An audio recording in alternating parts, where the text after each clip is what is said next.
What's up, guys? So, as some of you may know, since you haven't seen a gym update yet, we're just getting out of the gym now. It's about 10 o'clock. I don't feel too good about that, but I really didn't want to go today. Slept in late, slept in until about 8 o'clock. Really didn't want to go today. And the thing is, at the end of the day, all that matters is that you go. In my case, I'm really trying to get down and have consistent a 5 o'clock wake up time. So I'm trying to get up at 5 a.m. every single day. So it's been a little bit more difficult on some days. I definitely got my rest though. We got to bed at like 11 o'clock, slept in till 8. So I clocked 9 hours of sleep. So that was pretty good. Today, I always focus on my legs. Today, and for any car guys, my 325i, super simple. This is the 2.5 liter inline six, super simple car. I absolutely love it. I bought it at 94,000 miles and now it has 144,000 miles. So it's been extremely reliable as a daily driver. Yeah, so most days I focus on arms. Today I decided to get over my fear of leg days and start doing more leg exercises, mainly the squat rack. The squat rack is scary for me.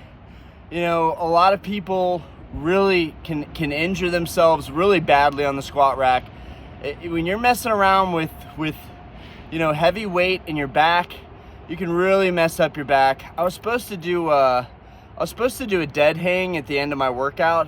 So what a dead hang is you basically sounds exactly what it is.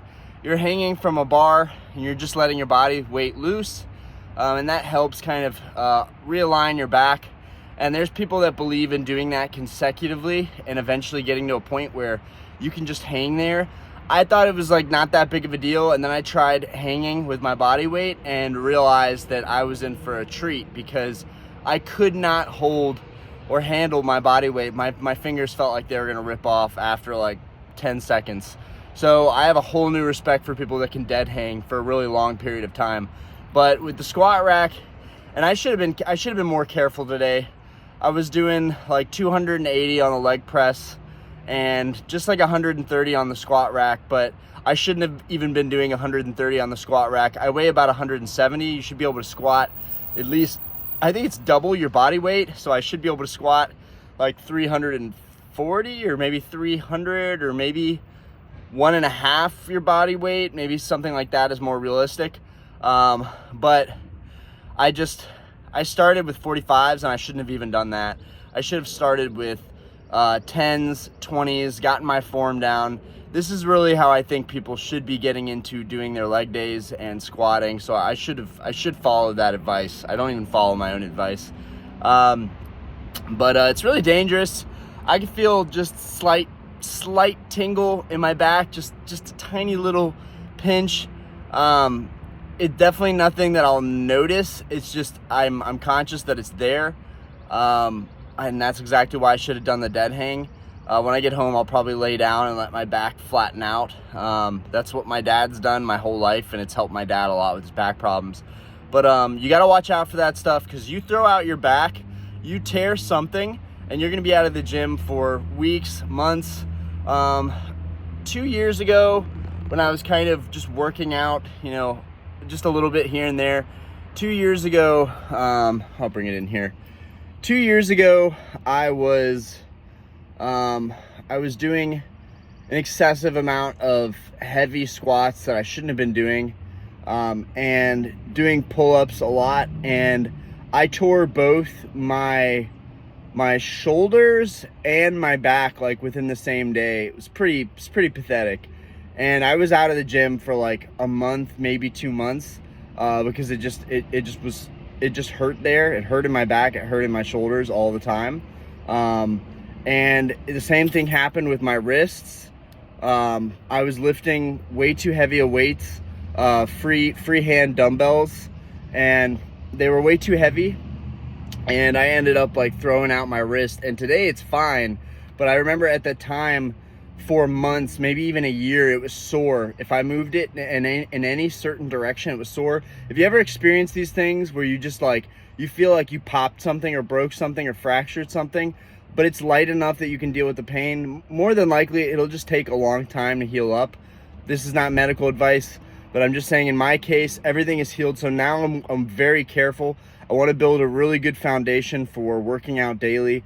I know this is different than my Pokemon content. If you're a new subscriber, this is something that you may have to adjust to. This channel is a representation of myself and my identity, and that is not just Pokemon cards. So I imagine on this channel we'll be talking about fitness, we'll be talking about cars, we'll be talking about potentially watches at some point. Just stuff that I like, other hobbies that I have, and a big one is the stock market. And one of my largest portfolio holdings has been going up since January, since the new year, even though it's still down by a lot. So I'm really excited. I think I'm going to do a video on that. If you guys haven't heard about QuantumScape, it's a really groundbreaking company. And I know it's like, that sounds like Wolf on Wall Street, but they're building a solid state battery. If you're a fan of Tesla and you like the EV environment and you think that the future is an EV, you should definitely check out QuantumScape. QuantumScape is doing stuff that nobody else is doing right now. People are claiming and trying to unlock the true technology for solid state battery improvements and progress, and no one's really been able to do it other than QuantumScape as far as I can tell. There are some other companies. I know BMW and Ford had solid power, and I'm pretty sure they're falling on their face, or maybe it was Toyota. But no one has been able to get on the same track record as QuantumScape. And if you're wondering, well, what auto OEMs back QuantumScape? QuantumScape is backed by Volkswagen. Anyways, I'm sorry, I'm going off topic. I'm gonna get into that in another video. But anyways, peace out, guys. Thanks for your support, and I'll keep you updated. We woke up late today. But the important part is that we still went. So we've got day 8 now of getting up and hitting the gym and just sticking with it. Hopefully I can get my 5 a.m. routine down a little bit better here in the future. Anyways, peace out, guys. Thanks for watching.